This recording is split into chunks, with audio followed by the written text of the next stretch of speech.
ఒక్కసారి ఊహించుకోండి, ఒక గొప్ప యోధుడు తన జీవితంలోనే అత్యంత కఠినమైన నిర్ణయం తీసుకోవాల్సిన పరిస్థితిలో ఉన్నాడు. ఎలా అంటే, గెలిస్తే ఓటమి, పారిపోయినా ఓటమి. మరి ఈరోజు ఒక ప్రాచీన గాథలోంచి వచ్చిన ఈ భయంకరమైన సంక్షోభం గురించి కొంచెం లోతుగా మాట్లాడుకుందాం. ఎప్పుడైనా ఇలా అనిపించిందా? ఏ దారి ఎంచుకున్నా అది తప్పే అనిపిస్తోంది. ఒక దారిలో వెళ్తే నష్టం, ఇంకో దారిలో వెళ్తే అవమానం. నిజానికి ఇలాంటి క్లిష్టమైన పరిస్థితులు మనలో చాలామందికి ఏదో ఒక టైంలో ఎదురయ్యేవే కదా. ఇప్పుడు మనం మాట్లాడుకోబోయే కథానాయకుడెవరో తెలుసా? అర్జునుడు. ఆయనొక మహాయోధుడు, తిరుగులేని వీరుడు. కాని ఇప్పుడు మాత్రం ఒక భయంకరమైన యుద్ధం ముందు నిలబడి ఉన్నాడు. చేతిలో ఆయుధాలున్నాయి, కాని వాటికన్నా తన మనసులో రేగుతున్న అంతర్మదనమే అతన్ని కాల్చేస్తోంది. అతన్లో ఎంత వేదనుందో చూడండి. అది ఈ ప్రాచీన శ్లోకంలో అక్షరాలా బంధించబడింది. అతని బాధ, ఆ నిస్సహాయత అన్నీ ఇందులో మనకు స్పష్టంగా కనిపిస్తాయి. మన విశ్లేషణక్కూడా ఇదే పునాది అనమాట. ఈ మాటలు వింటే చాలు, అర్జునుడి నిరాశ ఎంత లోతైనదో మనకు అర్థమైపోతుంది. అంటే ఎవర్ని చంపి బతకడం అసలిష్టం లేదో వాళ్లే ఇప్పుడు కళ్ల ముందు యుద్ధానికి సిద్ధంగా నిలబడ్డారు. అందుకే గెలిచినా సరే అది ఓటమితో సమానమనిపిస్తోందతనికి. సరే, మరి అర్జునుడి ముందున్న ఆ రెండు దారులు ఏంటి? ఎటు చూసినా ఎందుకతనికి ఓటమే కనిపించింది? ఇప్పుడు చూద్దాం. చూడండి, అతని ముందున్నవి ఎంత భయంకరమైన ఎంపికలో. ఒకటి, ఒకవేళ పోరాడితే తన సొంత వాళ్లనో గౌరవించే గురువులనో చంపిన పాపం వెంటాడుతుంది.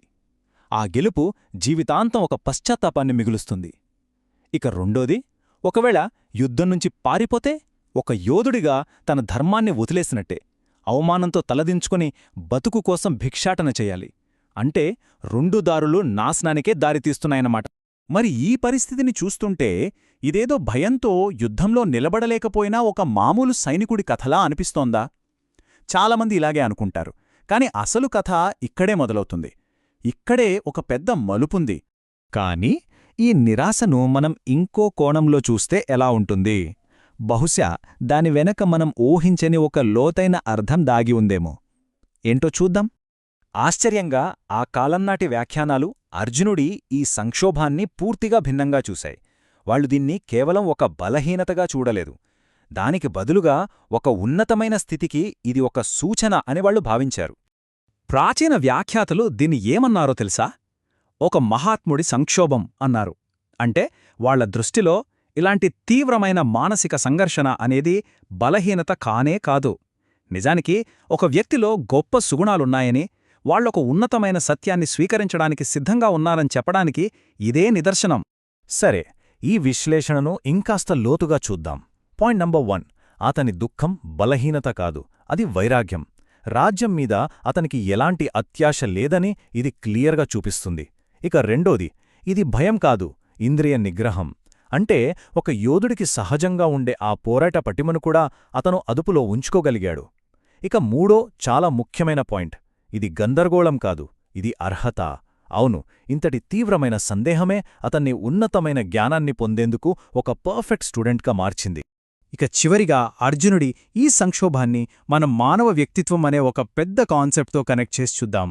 మొత్తం మీద చూస్తే అర్జునుడి సంక్షోభం అతని బలహీనతను కాదు, అతని అసలైన వ్యక్తిత్వాన్ని మన కళ్ల ముందుంచింది.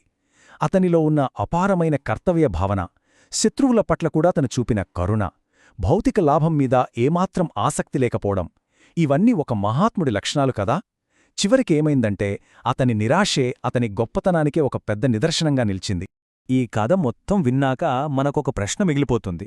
ఏంటంటే, మన జీవితంలో మనం ఎదుర్కొనే అతిపెద్ద సందేహాలు, సంక్షోభాలు అవి నిజంగా మన బలహీనతలేనా? లేక మనని మనం మరింత లోతుగా అర్థం చేసుకోవడానికి అవే అసలైన దారులేమో? ఒక్కసారి ఆలోచించండి.